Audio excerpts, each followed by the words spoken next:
निमंत्रित करत आहे अनेक पुरस्कारांचे मानकरी अगदी लेखक कवी आणि नाट्य क्षेत्रामध्ये ज्यांनी नाट्य लेखनी नाट्य प्रयोगही केलेले आहेत असे शिव व्याख्याते सन्माननीय शिव व्याख्याते स्वप्नील पाटील या ठिकाणी सन्माननीय देवानंद पाटील सर उपस्थित झालेले आहेत त्यांचंही या संस्थेच्या वतीने मनपूर्वक स्वागत करतो आणि आजच्या या विचारपीठावरील सर्व सन्मान्य मान्यवरांना विनंती करतोय कृपया आपण आसनस्थ व्हायचंय ज्या शिव विचारांची आपण ठिणगी या ठिकाणी बघणार आहोत ते शिव विचार ऐकण्यासाठी आपण या ठिकाणी उपस्थित आहात ते स्वप्नील पाटील शिव व्याख्याते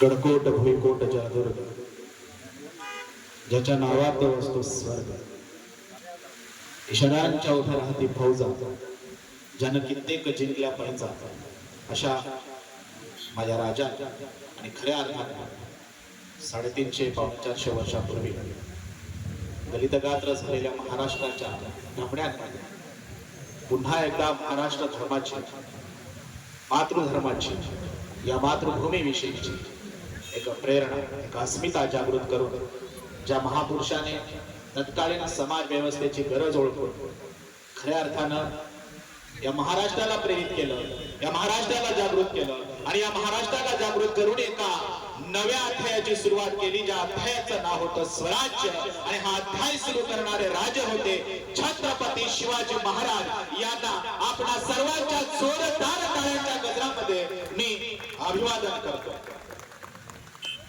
संजीवन प्रबोधिनीच्या माध्यमातून आयोजित हा शिवजयंती सोहळा 19वा शिवजयंती सोहळा आणि या सोहळ्या निमित्तानं उपस्थित आपण सर्व छत्रपती शिवाजी महाराज यांच्या विचारांचा जागर करतोय आणि हा जागर करण्यासाठी उपस्थित असणारे सर्व मान्यवर तथा आपण सर्व या सर्वांना मनपूर्वक नमस्कार करतोय खरं म्हणजे सन्माननीय पाटील साहेबांनी यावेळी या ठिकाणी सांगितले की आजची परिस्थिती आणि तत्कालीन परिस्थिती यामध्ये काही एक फरक नाही गेल्या 15 वर्षापासून आम्ही हीच गोष्ट सांगतो शिवाजी महाराज जन्माला यावेत असा आपण टाहो फोडत आहोत हा टाहो फोडण्याची गरज आम्हाला का वाटते त्याचं कारण आणि एकमेव असं आहे की आजही तत्कालीन परिस्थिती आणि आजची परिस्थिती यामध्ये फरक आम्हाला दिसत नाही त्या काळामध्ये या महाराष्ट्रामध्ये मुघलशाही असेल आदिलशाही असेल विजापूरची नगरची निजामशाही असेल बेरडशाही असेल या सर्व शाया या महाराष्ट्राच्या छाताडावर थया थया नाचत होत्या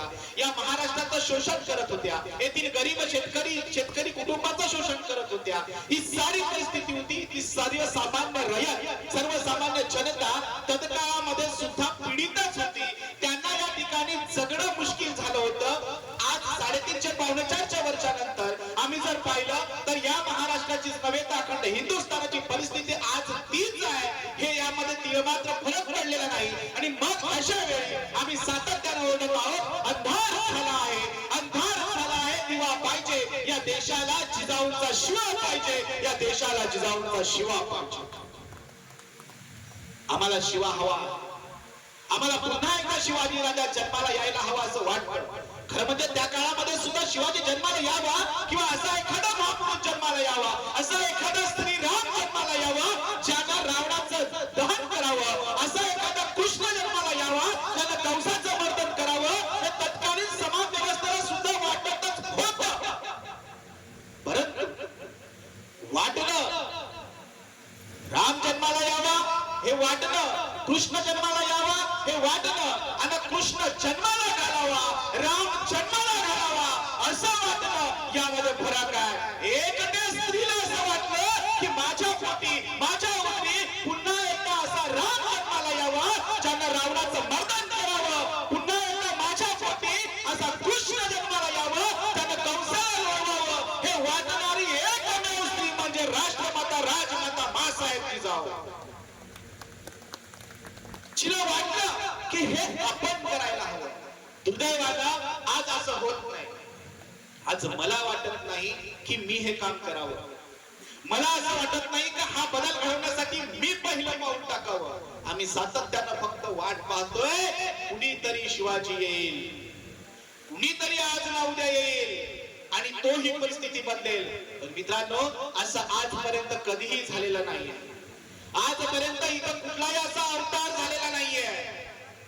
जो या ठिकाणी युग पुरुषाला ज्याही महामानवानं इथं काम केलेलं आहे, तो महामानव तुमच्या आमच्या मधूनच आलेला आहे. हे वास्तव आम्ही स्वीकारलं पाहिजे आणि ते ज्या दिवशी स्वीकारू त्या दिवशी खऱ्या अर्थानं घराघरातून शिवाजी राजा जन्माला येईल. जिजाऊ ज्या वेळेस उद्या राहतात, जेव्हा जिजाऊ ज्या वेळेस ठरवतात की मला या ठिकाणी परिस्थिती बदलणारी एक व्यक्ती अशी हवी आहे आणि ती व्यक्ती मी घडवणार आणि म्हणून शिवाजी राजा घडतोय. आज आमचे जिजाऊ आमचा शिवाजी हे घडवायला तयार नाही.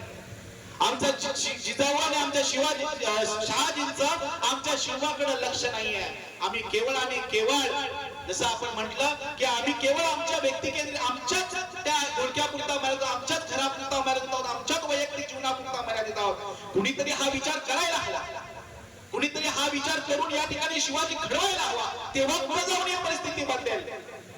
जशा पद्धतीनं मुघलांनी किंवा आदिलशाह निजामशाह यांनी असेल ही पीडित जनतेला पीडित केलं, तशा अनेक सत्ता या ठिकाणी येत आहेत. बरं, या सत्ता सगळ्या पीडित का होत्या? याचं एकमेव कारण म्हणजे या सत्तेला कोणी आव्हान दिलं नव्हतं, या सत्तेच्या विरोधात कोणी उभं राहिलं नव्हतं. ही सगळ्यात महत्वाची गोष्ट आहे. दुसरी गोष्ट, या ज्या सत्ता होत्या या दीर्घकालीन होत्या, या अनेक वर्षापासून या ठिकाणी सत्ता गाजवत होत्या. एकमेव गोष्ट यामधून शिकण्यासारखी, जेव्हा सत्ता वारंवार एकाच व्यक्तीच्या हाती केंद्रित होते त्यावेळेस ती व्यक्ती हुकुमशहा बनते आणि या हुकुमशहाला काढण्यासाठी आम्हाला शिवाजी राजा हवा आहे. एक वेगळा पर्याय आम्हाला हवा आहे. हे आम्हाला आमचा शिव इतिहास सांगतोय. सत्तेचं या ठिकाणी विकेंद्रीकरण झालं पाहिजे. शिवाजी राजांनी या ठिकाणी खऱ्या अर्थानं या सगळ्या सत्तांना, जेव्हा या ठिकाणी महाराष्ट्राला पर्याय नव्हता, तो पर्याय जर कोणी दिलेला असेल तर तो छत्रपती शिवाजी महाराजांना दिला. आपण हे करूया, आपण हे घडूया. हे घडण्याची प्रेरणा, घडवण्याचा संस्कार जर कोणी दिला असेल तो राजमाता जिजाऊंनी. मासाहेबांनी शिवाजी राजाला घडवताना खरं म्हणजे जिजाऊ आणि शहाजी राजे याबाबत आम्हाला फक्त एवढंच माहिती आहे, जिजाऊंनी या ठिकाणी शिवाजी राजाला घडवलं. पण या मागची जी पार्श्वभूमी आहे ती पार्श्वभूमी लक्षात घेणं गरजेचं आहे. कारण जिजाऊ किंवा शहाजी राजा आम्ही सहज नाव घेऊन समजणार. आम्ही शिवाजी महाराजांना ग्रेट म्हणतो, ते ग्रेट आहेतच, पण जिजाऊ आणि शहाजी राजे ही तितकेच ग्रेट आहेत. आई आणि बाप ही तितकेच ग्रेट आहेत, म्हणून मुलगा ग्रेट बनतोय.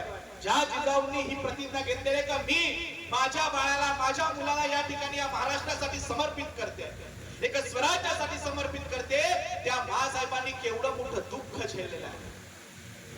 शहाजी राजा आणि जिजाऊ महासाहेबांनी या ठिकाणी स्वतः चर्चा केलेली असावी की आपण, कारण शहाजी राजांनी या ठिकाणी आपल्या नगरजवळ या ठिकाणी स्वतःच स्वराज्य निर्माण करण्याचा प्रयत्न केला. स्वतः पहिल्यांदा स्वराज्य निर्माण करण्याचा प्रयत्न केला. कशासाठी? माझ्या मुलाला सांगता यावं की बाळा, मी हा प्रयत्न केला, आज तो अयशस्वी झाला, पण याच प्रयत्नासाठी तुला चालायचं आहे. हा आदर्श ठेवणारा तो बाप होता. हा सगळ्यात मोठी महत्वाची गोष्ट आहे. आमचा बाप आमच्या शिवासमोर कुठला आदर्श ठेवतोय, आम्ही याचा विचार केला पाहिजे. बाळासाहेब जिजाऊ आणि शहाजी राजे या ठिकाणी विचार करतायत आपल्याला या ठिकाणी आपलं राज्य, या महाराष्ट्राच्या भूमीतलं लोकांचं राज्य, आपलं राज्य निर्माण व्हावं यासाठी प्रयत्न करायला हवा. आणि म्हणून एक पुत्र शहाजी राजे घेऊन जातात आणि एक पुत्र मासाहेब जिजाऊ घेते. दोन्ही पुत्रांच्या वाटण्या होतात. दोन्ही पुत्रांच्या वाटण्या करून दोन्ही पती पत्नी अलग होतात. हे अलग होण्याचं कारण एवढंच आहे की हा महाराष्ट्र घडावा. आज आमच्या पती पत्नीनं, आज आमच्या या ठिकाणी ज्या वाटण्या होतात, विभागण्या होतात, त्या कुठल्या बेसवर होत आहेत याचा विचार आम्ही करायला हवा. शिव इतिहास जागरण करताना, शिव इतिहासाचा जागर करताना, महाराजांच्या विचारांचा जागर करताना आम्हाला या गोष्टी ध्यानात घ्यायला हव्या.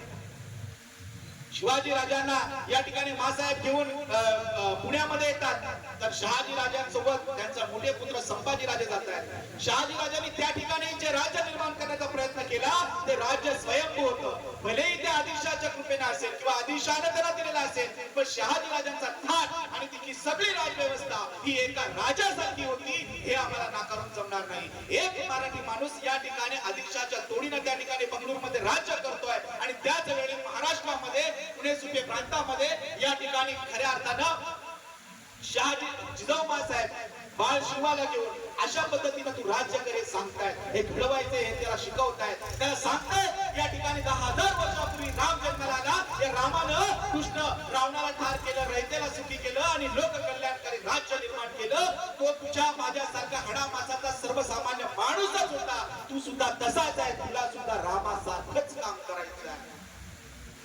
या ठिकाणी 5000 वर्षापूर्वी श्रीकृष्ण नावाचा एका गोप्याचं पोर जे खऱ्या अर्थानं सर्वसामान्य रयतेला घेऊन बाल गोपाळांना घेऊन जर त्या ठिकाणी खऱ्या अर्थानं एक नव धर्म संस्थापनार्थ एक काम करत असेल तर तसं काम तुला सुद्धा करता आलं पाहिजे. तुला त्यांचा आदर्श घ्यायचा आहे आणि तशा पद्धतीचं काम करायचं आहे. मित्रांनो, या ठिकाणी सातत्याने आम्हाला एक गोष्ट लक्षात ठेवावी लागेल. आम्ही सातत्यानं आता सगळीकडे आम्ही या रामाला असेल या कृष्णाला असेल आम्ही दैवत करून टाकलं, देव करून टाकलं, त्याला बरा चमत्कारी करून टाकलं आणि चमत्कारी केल्यामुळं आज राम म्हणजे केवळ पूजनीय झाला, कृष्ण म्हणजे पूजनीय झाला, तो आचरणीय झाला नाही. ही वस्तुस्थिती आम्ही लक्षात घ्यायला. आम्हाला तो आचरणात आणता आला पाहिजे, आमच्यामध्ये तो उतरला पाहिजे. पण आम्ही तो उतरत नाही, कारण तो कोण आहे?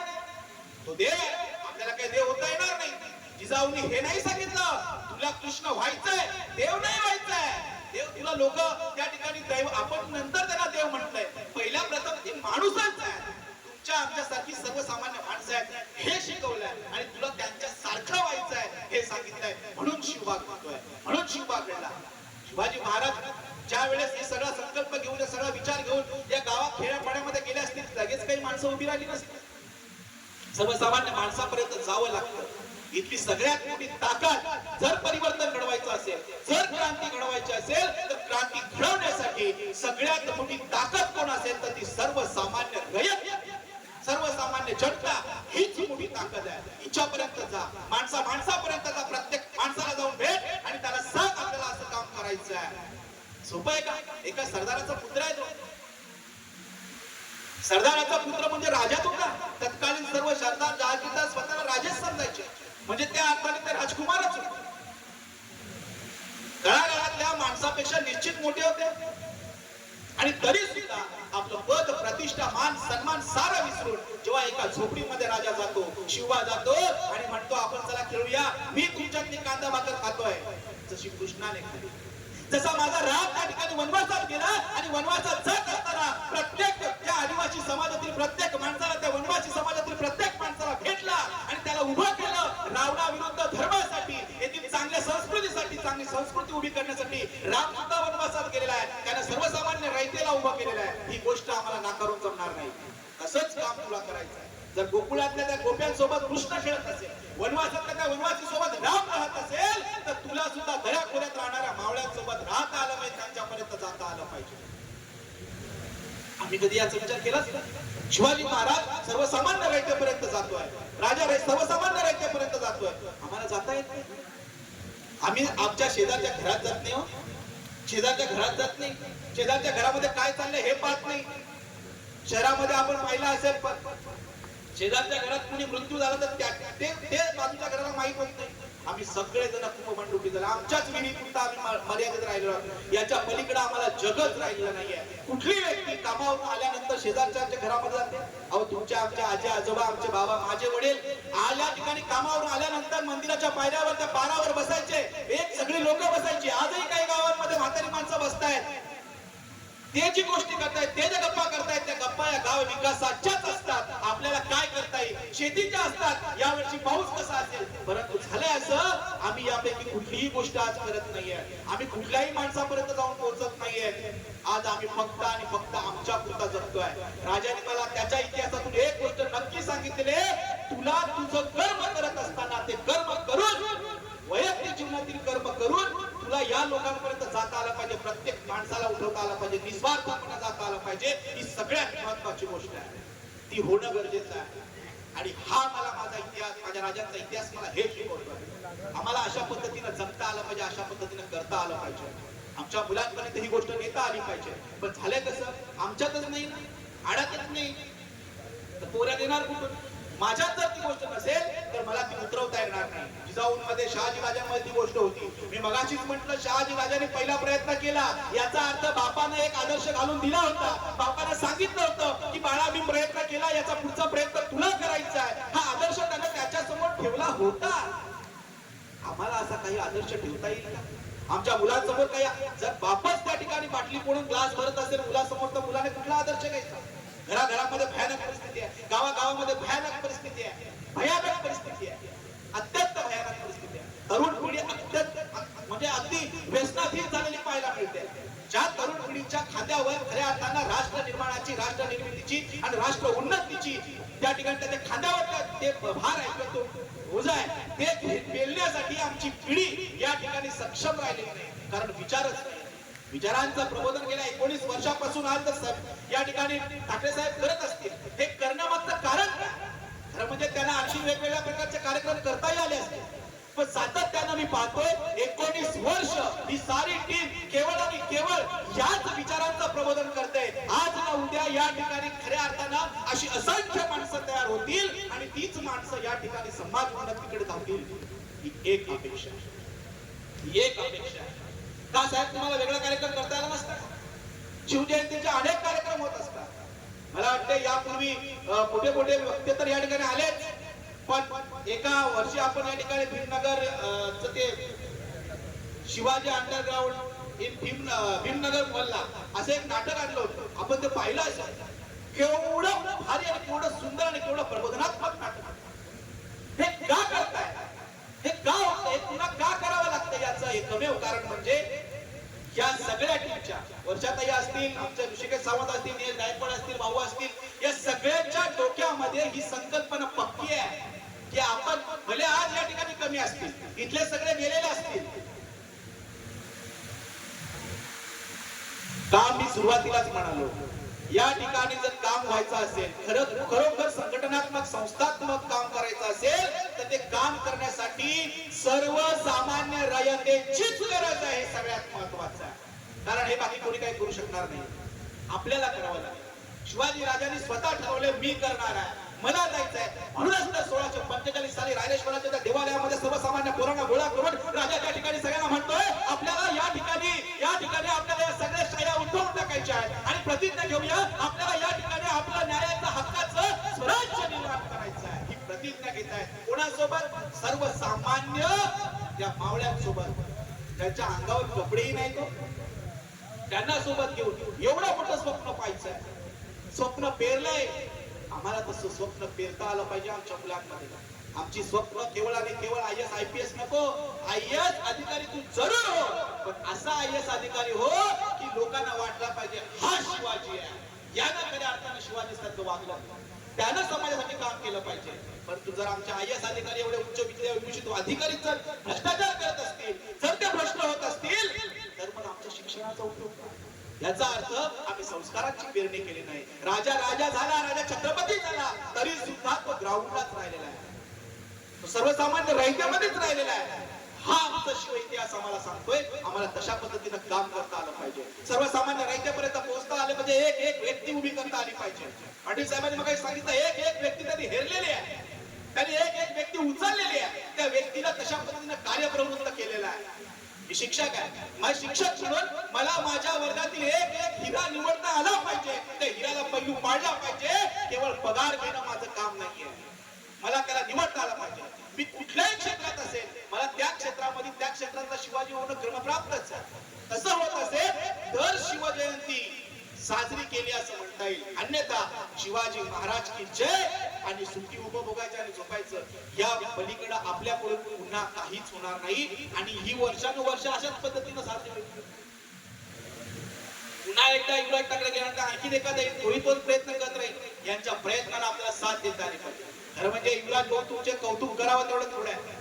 कौतुक यासाठी करायचं आहे, अनेक वेळा हा माणूस म्हणजे मी माझा परिचय झालेला 15 वर्षापासून माझा त्यांचा परिचय आहे. त्यांच्या कार्यक्रमाच्या माध्यमातूनच प्रेरणा घेऊन गेल्या 15 वर्षापासून मी व्याख्यानाचे कार्यक्रम महाराष्ट्रभर करत आहे. त्यांच्याकडून त्यांचं कौतुक यासाठी की खरं म्हणजे भाऊ तुम्ही हरला, आपल्याला लोक स्वीकारत नाही, आपल्याला लोक मत देत नाहीये. आणि असं असताना अपयशाच्या पार्श्वभूमीमध्ये असताना सुद्धा मी अपयशी झालो, मी पडलो, लोकांनी मला स्वीकारलं नाही. याच्या पाठीमागची अनेक वेगवेगळी कारणं असतील, पण म्हणून लोकांनी स्वीकारलं नाही म्हणून मी समाजाला नाकारायचं हे माझ्याच्याने होणार नाही. या समाजासाठी मी काहीतरी देणं लागतो, या विचारातून ही गोष्ट अवतरते. ही सगळ्यात मोठी गोष्ट आहे. हे सोपं नाहीये. अपयशाची या ठिकाणी अपयश उपभोगत असताना ज्या समाजानं नाकारलंय त्या समाजाच्या सेवेसाठी पुन्हा उभं राहणं, यासाठी शिवाजी महाराजांचा विचार जगावा लागतो. अहो तुम्ही तो जगत आहात, ही सगळ्यात महत्वाची गोष्ट आहे. मी हे अगदी अंतःकरण पूर्ण बोलतो. मी त्यांना अगदी जवळ ओळखतो. त्यांच्या जवळच्या मित्रांच्या यादीमध्ये माझं कदाचित पहिलं नाव असू शकतं. इतका त्यांना मी ओळखतो. हे सांगणं हे एवढ्यासाठी सांगतोय, अशी माणसं घडायला हवी, अशी माणसं समाजामध्ये उभी राहायला हवी. अन्यथा निवडणुका पुरता पंचवार्षिक योजनेसारखी माणसं येतात, तुम्हाला आम्हाला नमस्कार करतात आणि एकदा आटपलं की निघून जातात. पुन्हा आपल्याला तोंडही दाखवत नाही. ठाकरे साहेब तुम्ही तसं नाही केलं, वर्षाताई तुम्ही तसं नाही केलं. तुम्ही पुन्हा त्या समाजापर्यंत जाता आणि तितक्याच प्रसन्न मुद्रेनं जाता, तितक्याच आत्मीयतेनं जाता, हेही तेवढंच महत्वाचं आहे. मला असं माणसांपर्यंत जाता यायला हवं, मला राजासारखं तिथपर्यंत पोहोचता यायला हवं. तेव्हा कुठं समाजातील एक रत्न, एक चांगला माणूस जोडला जाईल. आणि अशी जोडता असंख्य माणसं आज छत्रपती प्रतिष्ठान, संजीवन प्रतिष्ठान यांच्या माध्यमातून त्यांनी जोडली गेली आणि ती उभी राहत आहेत. मला वाटते छत्रपती शिवाजी महाराजांनी जी माणसं जोडली, ती माणसं जोडत असताना एक माणूस जोडता स्वराज्य नावाची एक संस्था उभी केली आणि या संस्थेच्या माध्यमातून या ठिकाणी राज्य निर्माण झालेलं आहे. हे सगळ्यात महत्वाचं ध्यानात घेण्याची गोष्ट आहे. एक माणूस जोडावा लागेल. सगळीच आपली असतील असं नाही, सगळेच आपल्याला प्रेम करणारे असतील असेही नाही, पण सगळ्यांना सोबत घेऊन जाता आलं पाहिजे. हे मला माझा राजा शिकवतोय, त्याच्या आचरणातून दाखवतोय. ही सगळ्यात महत्वाची गोष्ट आहे. आमच्या मुलांना हे शिकवता आलं पाहिजे, आमच्या मुलांना हे सांगता आलं पाहिजे. हे मगाशी म्हटलं गावोगावची पिढी व्यसनाधीन झाली. एका गावामध्ये गेलो तर एक वस्तुस्थिती सांगतोय थोरात सर. एका गावामध्ये व्याख्यानाच्या कार्यक्रमासाठी गेलो, व्याख्यानाला बसलो, समोर भरपूर त्या ठिकाणी पब्लिक होती, भरपूर म्हणजे 200-250 पब्लिक होती. असं नाही, सगळे त्या ज्यांनी मला फोन करून बोलावलं होतं भंडारे सर, त्यांनी मला सांगितलं तुम्ही कसं सांगता, असं मस्त फुलं होता असं त्यांनी बोलवलं. आता मी काय बोलणाऱ्यातला नाही, तर त्यांनी मला बोलवलं आणि मग हळूच कानात सांगितलं, असं बोला ना, अख्खी पेटली पाहिजे, अख्खे असे पेटले पाहिजेत बोलतो. मी समोर पाहिलं 65, 70, 75 अशी सगळी माणसं, ज्यांची सगळ्यांची आरती जाऊन पोहोचलेली आहेत, अशी माणसं नाही. या माझ्या कानात सांगतो, असं बोलायला बोलतो पेटली पाहिजे. अरे यांना पेटवण्याची वेळ आलेली आहे, यांना पेटण्याची आता गरज नाहीये. आता ज्यांनी पेटायला हवं तो आमचा युवा, तो आमचा तरुण आहे. कुठं तो पाहिजे ना. क्रांती कोणी घडवलेली आहे? क्रांती म्हाताऱ्याने नाही, तरुणांनी घडवलेली आहे. पण तो तरुण इथं दिसत नाही, तो आहे कुठं? अख्खा आठवड्याला तुम्हाला घेऊन गेला, या वस्तू दाखवतो कुठे. गावाच्या बाहेरने लाकडा वाजले होते रात्रीचे. गावाच्या बाहेरने एक मोरी होती रस्त्यात, बसवलं. म्हटलं मी काय बसणारच नाही म्हणजे बसावं. घाबरलो, म्हटलं करतो काय माणूस, बस. आता म्हणलं डोळे बंद करा. म्हटलं करतो काय एवढ्या अंधारामध्ये, डोळे बंद केले. म्हटलं बोला. आता बोलता आवाज आहे का? ना आवाज यायला सुरुवात झाली.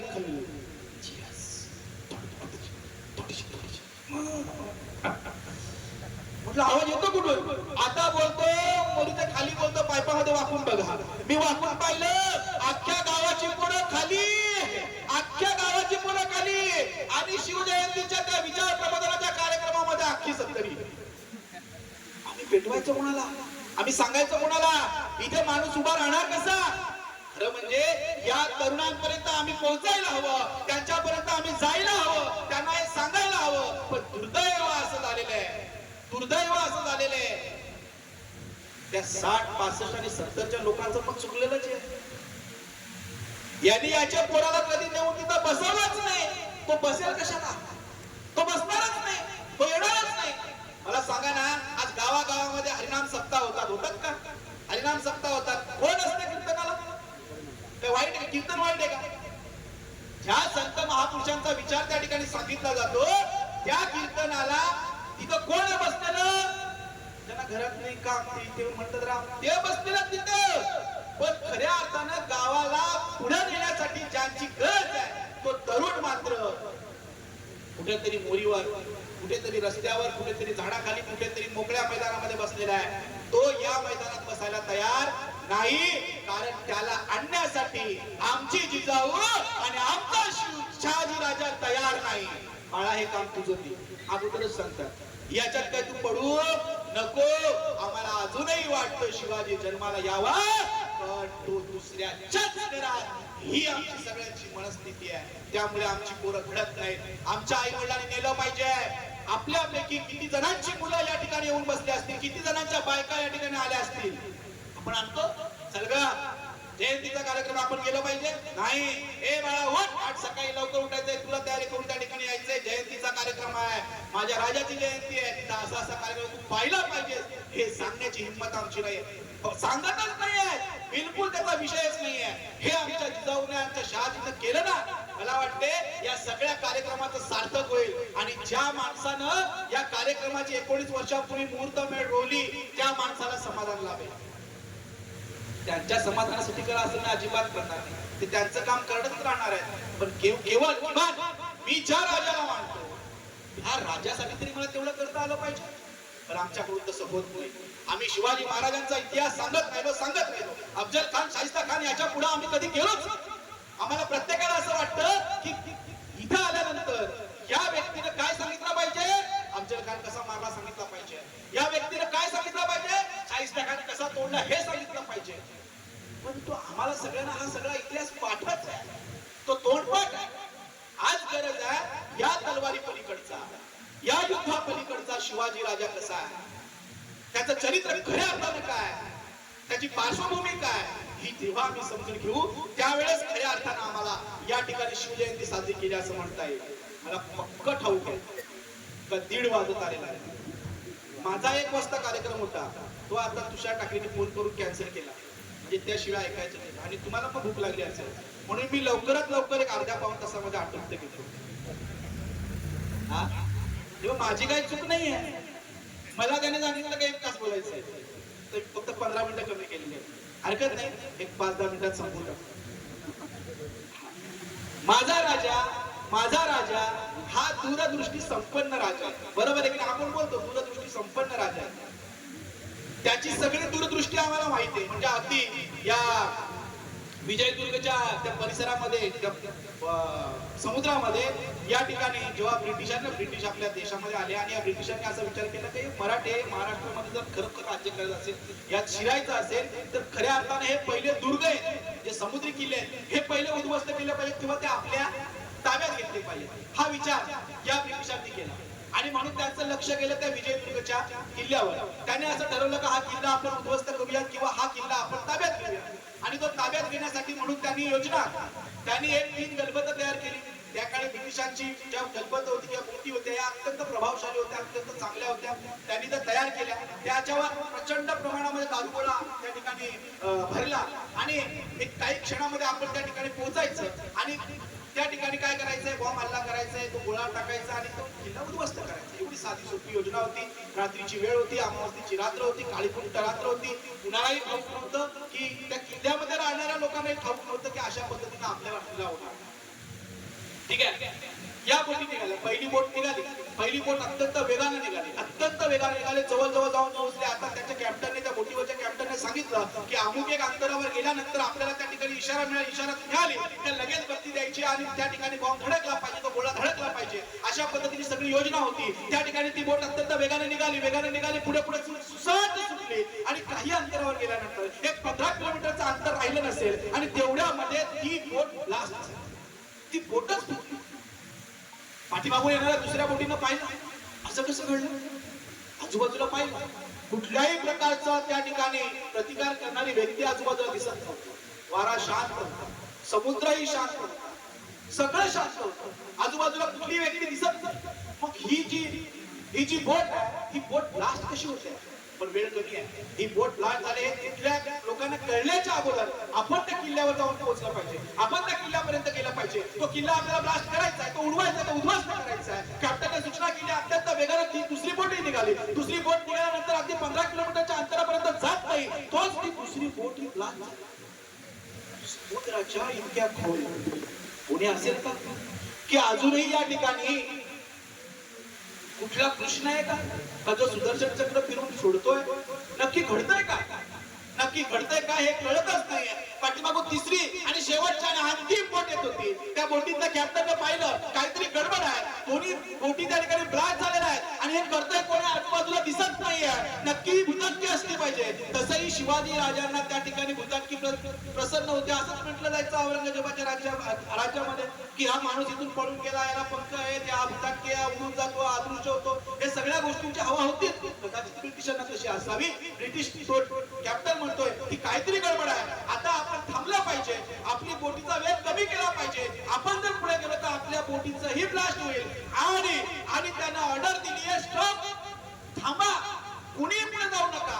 ज्यांना ज्यांना शक्य आहे त्यांनी पटापट उड्या मारा आणि स्वतःचा जीव वाचवा. या पलीकडे मी कुठल्याही प्रकारची ऑर्डर देऊ शकत नाही. स्वतः कॅप्टनने त्यांना उडी मारलेली, तोही त्या ठिकाणी निघून गेलेला आहे आणि सगळी बोट त्या ठिकाणी पुढे गेल्यानंतर तिसरी बोट ही ब्लास्ट झालेली आहे. कशी झाली, कशा पद्धतीने झाली काही एक कळलं नाही. काळांतराने जेव्हा कधी हा जो ब्रिटिश अधिकारी हा गेला, याने या गोष्टी जेव्हा सांगितल्या तेव्हा संशोधन झालं. तेव्हा शोधण्यात आलं की या बोटी ब्लास्ट कशा झाल्या. 350 वर्षापूर्वी या विजयदुर्गचा किल्ला बांधताना शिवाजी राजांनी असा विचार केला होता की या ठिकाणी ब्रिटिशांच्या ज्या नौका आहेत, या ब्रिटिशांच्या नौका निमुळत्या टोकाच्या आहेत. या निमुळत्या टोकाच्या बोटी जर या बोटीला खाली जर काही अडथळा करता आला तर या बोटी याच ठिकाणी ब्लास्ट होतील. मराठ्यांच्या बोटी या सपाट पृष्ठभागाच्या आहेत, ते सरळ वर जातील आणि म्हणून 350 वर्षापूर्वी या विजयदुर्गच्या किल्ल्याच्या परिसरामध्ये एक 30 किलोमीटर लांबीची भिंत समुद्रात बांधणारा एकमेव राजा छत्रपती शिवाजी महाराज, ज्याने ही गोष्ट तेव्हा लक्षात घेतली होती आणि त्या बोटी निमुळत्या टोकाच्या त्या भिंतीला त्या ठिकाणी आदळल्या आणि त्या ब्लास्ट झाल्या. एवढी मोठी दूरदृष्टी आहे, एवढा मोठा दूरदृष्टीपण आहे. आम्ही काल बांधलेला रस्ता आज आम्हाला आठवते की खालून गटार काढायला पाहिजे, पुन्हा फोडावा लागतो.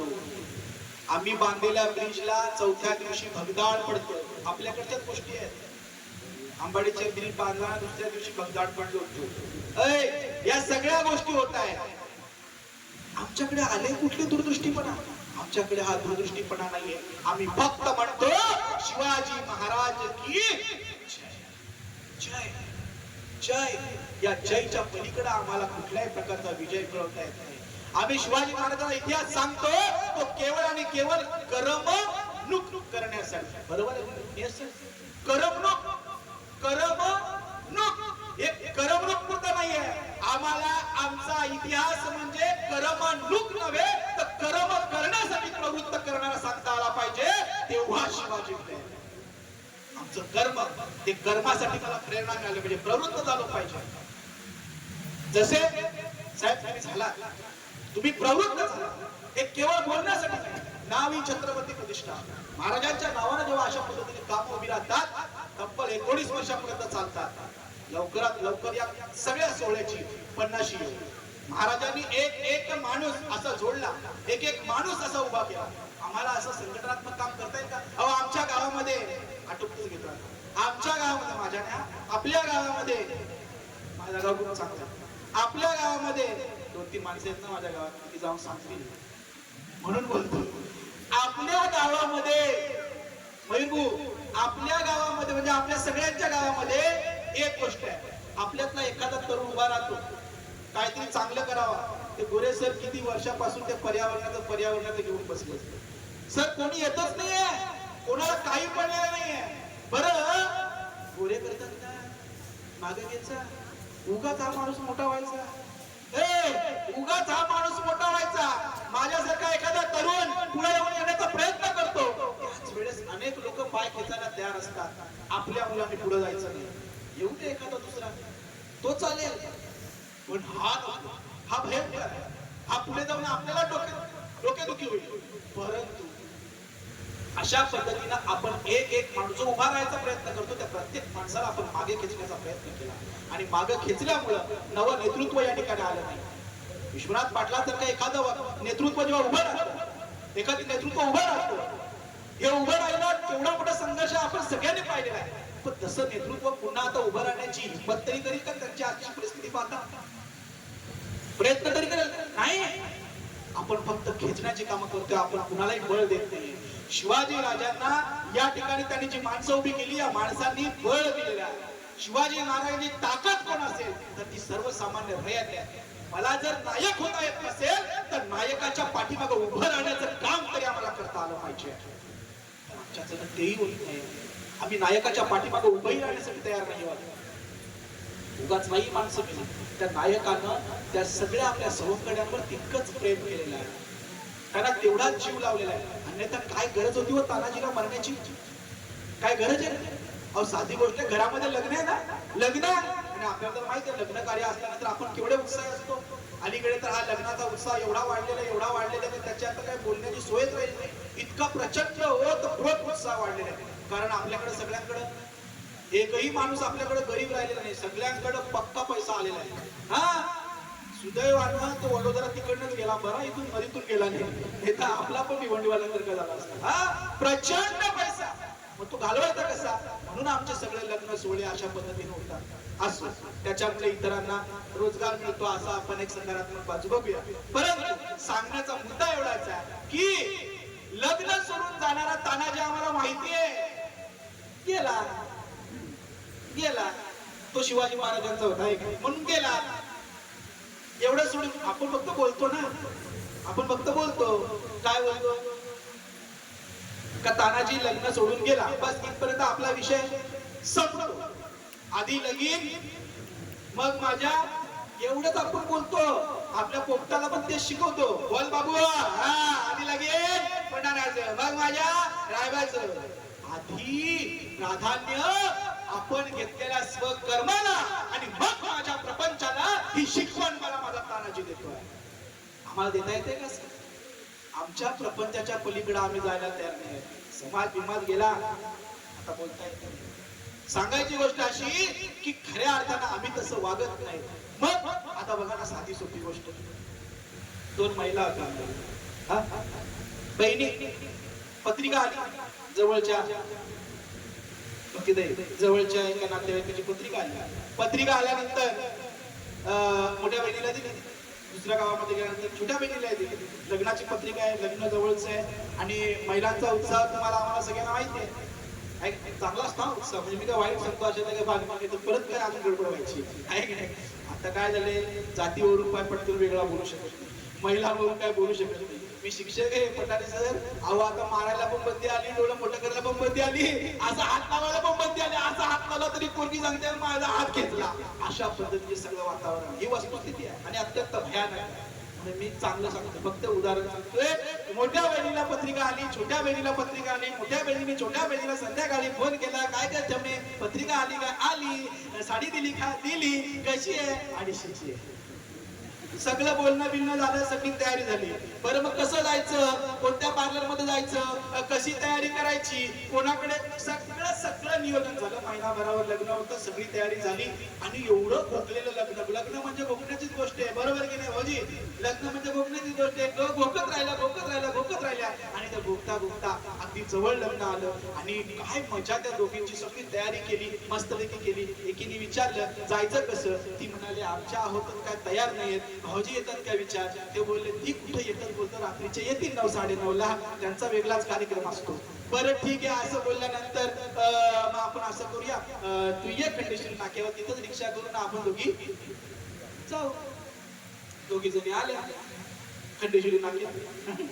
आल्यानंतर आता रिक्षात बसणार, एवढ्या छोट्या बहिणीला कॉल आला, अगं तुझी ती 85 वर्षाची म्हातारी सासू गेली, फिर माग. तो मेकअप, ती सगळी तयारी, ती 1 महिन्याची घोकमपट्टी, हे सगळं आता सोडायचं आणि जायचं कुठं? प्रेतावर. एवढं चांगलं लग्न सोडायचं, मिरवायचं सोडायचं आणि जायचं. मिरवायचं सोडून रडायला जायचं. गेली रडायला, आता कशी गेली गो, एक 2 तास थांबली असतील गो, काय काय बोलली असेल ती. आम्हाला एक लग्न सुटत नाही, आम्हाला एक लग्न सोडता येत नाही. आणि अशा पद्धतीनं स्वतःच्या मुलाचं लग्न सोडून जेव्हा तानाजी त्या ठिकाणी कोंडाऱ्यावर जातो, मरतो, ही खऱ्या अर्थानं सगळ्यात मोठी गोष्ट आहे.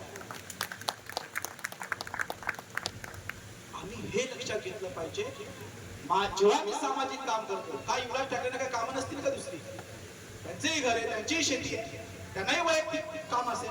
परंतु हे सगळं करत असताना तब्बल 19 वर्ष ही माणसं काम करतात. आमची वर्षाताई मी बघतोय सगळ्या अडचणाशी झुंज देता देता ती बाई लढते, ती फिरते झगडते. ह्या लोकांना काही इतर कामं नाही आहेत का? यांनाही काम आहे. परंतु जेव्हा मी विचार स्वीकारतो, त्या विचारांच्या माध्यमातून आम्ही जेव्हा जातो, तेव्हा खऱ्या अर्थानं आम्हाला तो विचार केवळ ऐकायचा नाही, तर तो आचरणात आणायचा आहे. ही सगळ्यात महत्वाची गोष्ट आहे. मगाशी पार्थ या ठिकाणी जी शिवा काशींची त्यानं स्टोरी सांगितली. खरं म्हणजे त्याला काय माहिती नव्हतं का कमी मरणार? माणसं मरण्यासाठी तयार कधी होतात माहितीये का? जेव्हा आपण प्रेम देतो. आपण काय करतो? आपण फक्त पैसे देतो. कशासाठी? पुढच्या महिन्यात इलेक्शन आहे म्हणून, किंवा याच्या व्यतिरिक्त काहीतरी स्वार्थ आहे म्हणून. पैशानं डॉक्टर साहेब, पैशानं माणूस तुम्ही तत्क्षणापुरता खरेदी करू शकता, परंतु पैशानं माणूस तुम्ही तुमच्या अंतःकरणात बसू शकत नाही आणि त्याच्या अंतःकरणात तुम्ही शिरू शकत नाही. पैसा ही गोष्ट करू शकत नाही. जर माणसाला जिंकायचं असेल तर प्रेम महत्वाचं. ते प्रेम राजाने दिलेलं आहे. म्हणून शिवा काशी त्या ठिकाणी मरण्यासाठी तयार झालेला आहे. सोपं नाही आहे, मरण्यासाठी तयार झालेला आहे. या सगळ्या मावळ्यांना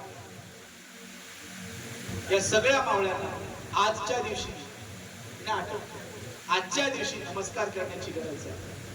खरं म्हणजे आज शिवाजी महाराज हे तुमच्या आमच्यासाठी स्फूर्तिस्थान आहे. 400 वर्ष होत आली, आजही आम्ही महाराजांचं नाव घेतल्यानंतर या ठिकाणी आम्हाला प्रेरणा मिळते. आमच्या अंगावर रोमांच उभे राहतात. एक वेगळी स्फूर्ती आमच्यामध्ये येते. ती स्फूर्ती, हा मंत्रच फार वेगळा आहे. हा मंत्र तुम्हाला कुठल्याही वेदामध्ये मिळणार नाही, कुठेच मिळणार नाही. तो महाराष्ट्राच्या इतिहासात आणि महाराष्ट्राच्या मातीतच मिळतो आणि त्या मंत्राचं नाव आहे छत्रपती शिवाजी महाराज जय. या मंत्राचा जप करूया. या मंत्राच्या सोबतीनं या ठिकाणी आपण सुद्धा कार्यप्रवण होऊया, कृतीप्रवण होऊया आणि जय जयकारापुरता शिवाजी राजे न राहता न ठेवता आपण शिवाजी राजांना आचरणात आणूया. जशा पद्धतीनं, जेवढ्या पद्धतीनं मला या समाजासाठी, या लोकांसाठी जे काही करता येईल, अल्पमती जे काही करता येईल ते आपण करूया. गेली 15 वर्ष आम्ही या ठिकाणी ह्याच पद्धतीने काम करतोय. मला माहित नाही ते योग्य अयोग्य आहे, पण जिथं जिथं गेलो तिथं भक्तीताई एवढं प्रेम मिळालं. आणि आजही त्या गावामधून, आपल्या भिवंडी तालुक्यात त्या भिवंडी ठाणा रस्त्याला पिंपळास नावाचं एक गाव आहे, आगरी समाजाचं गाव आहे. त्या गावामध्ये तिथीनुसार शिवजयंती होते. त्या गावामध्ये पहिल्या वर्षी गेलो आणि पठारे सर तुम्हाला माहिती आहे, तब्बल 5 वर्ष त्या गावामध्ये, तब्बल 5 वर्ष. आणि आजही त्या 5 वर्ष व्याख्यान झाली, आजही त्या गावामध्ये जातो, त्या पोरांसोबत बसतो. आम्ही काहीच करत नाही, फक्त त्या पोरांना सांगतो का आपल्याला असंच राहायचंय, काय करायचं नाही, असंच राहायचंय, प्रेमाने राहायचंय, एकत्र राहायचंय. जेव्हा केव्हा सकारात्मक काम करण्यासाठी आपल्याला संधी मिळेल त्या वेळेस आपण पहिलं पाऊल टाकायचंय. मला वाटतं अशा पद्धतीनं गावातील तरुण एकत्र झाले. अन्यथा आमच्या गावातील तरुण केवळ ग्रामपंचायतचं इलेक्शन आल्यानंतरच एकत्र येतात, असं न होता त्या पलीकडे जाऊन आम्हाला एकत्र येता आलं पाहिजे. असा संकल्प, असा या ठिकाणी आपण संकल्प करूया. आणि आजच्या या ज्ञानार्जन या वृत्तपत्राच्या 19व्या वर्धापन दिनानिमित्त मी सर्व ज्ञानार्जन परिवाराला मनपूर्वक आपल्या सगळ्यांच्या वतीनं शुभेच्छा देतो. आणि अशाच पद्धतीचं काम, अशाच पद्धतीचं कार्य आपलं चालत राहील अशी अपेक्षा व्यक्त करतो. बोलण्याच्या ओघामध्ये कधी कधी कसं असतं, बोलण्याच्या ओघामध्ये एखादा आपला शब्द निघून जातो.